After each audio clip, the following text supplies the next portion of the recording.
Bu dünyaya bir de gel, bileydim sen hardasan. Geçmişimin içinde sen kalmışsan, ben yanıram. Kaş o vaxt bileydim, deyeydim getme gel. Bir kelime deseydim, değişerdi belki hal.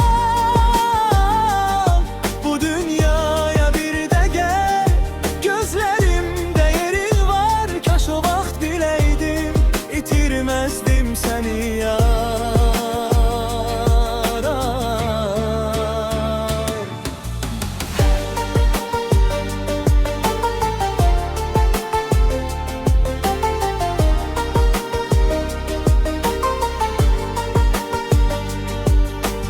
Küçədən keçən qoxun hələ də dodağımdadın.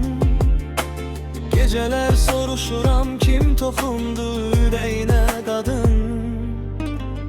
Kaş o vaxt biləydim, deyəydim getmə qal. Bir kəlmə desəydim, dəyişərdi bəlkə hal.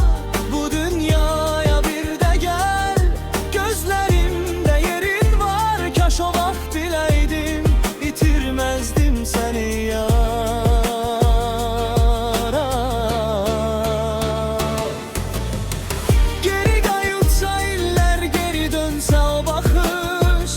Sənə sarılar susardım, sözlərim olardı yalnız. Getmə. Kaş o vaxt biləydim, deyəydim getmə gel. Bir kəlmə desəydim, değişərdi bəlkə hal.